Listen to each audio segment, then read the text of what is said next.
All right. I will see if I post. This is probably, well, I know it's a YouTube thing. But this is supposed to be Jen's House of Zen. It's supposed to be about my recovery journey. And part of this journey includes my relationship with men.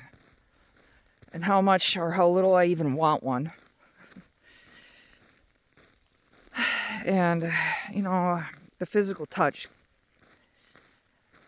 You know, I think the longer you're single, the more desperate you become for small doses of it.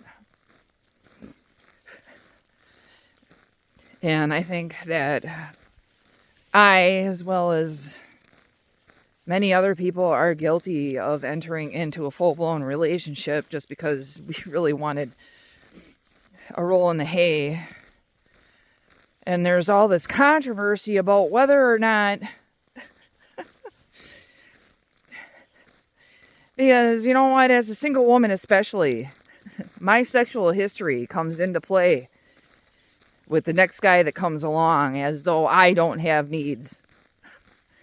I mean, I just had a whole entire 2-year relationship with somebody who didn't think that sex was important because he can't get it up. And he didn't want to do anything about that situation. And for whatever reason, he had it in his head that I'm supposed to just live that way, whether I have a sex drive or not. And I tried. I did it for 2 years. I don't know how in the hell I made it 2 years, to be honest. I think a lot of it was because he told me that things were going to be different. Well, after 2 years, when is it going to be different?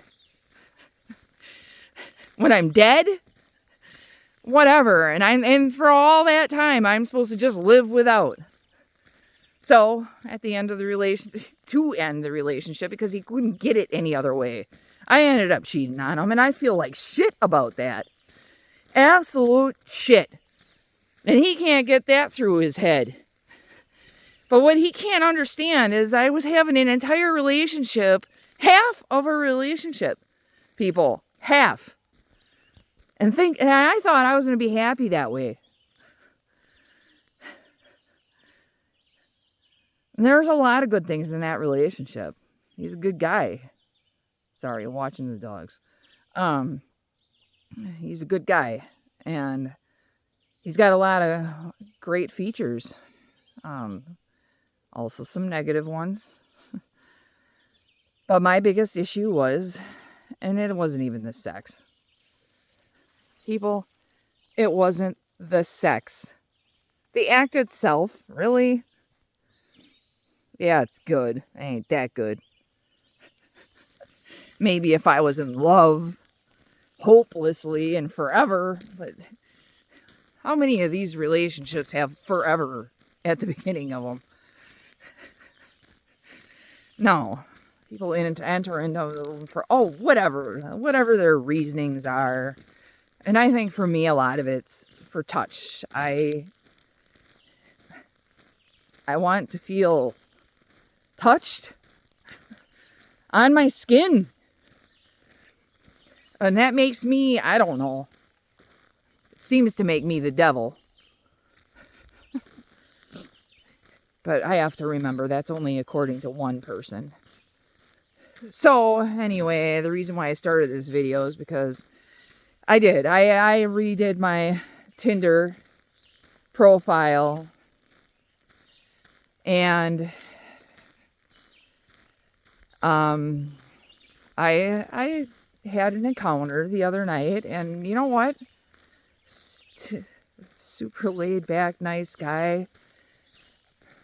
And I got what I needed. And I don't know. Maybe I never see him again. But you know what I did? I entered into a situation where we both agreed that this is what was going to happen. He didn't lead me on to think that I was going to have some kind of whirlwind fall in love. No, he was up front. I don't have time for this, but I'm good at it. And I kind of feel the same way. I have time for a relationship I don't want. You know what I give up? I give up this.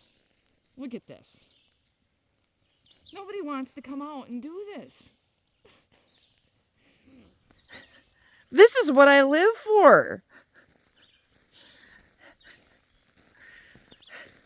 And this is what I want to do.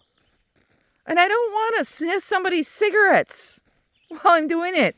Or listen to COVID vaccination conspiracy theory at 2 times speed for hours on end.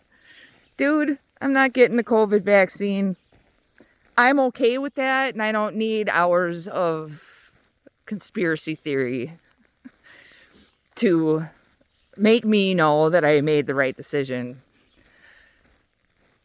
But other people do, and that's their thing. But I choose not to surround myself with that constant negativity. And you know what? That is how I feel about things. Right now, I'm not regretting it. I don't feel like I degraded myself. You know what I did? You know what I feel like I did? I feel like I did something incredible for myself. Despite the fact that if anybody around me knew what I had done, they'd have 10 million reasons why I shouldn't do it. Yet, nothing bad happened. And I'm happy. God forbid that should happen. Anyway, with that, till the next situation arises, I'm signing off.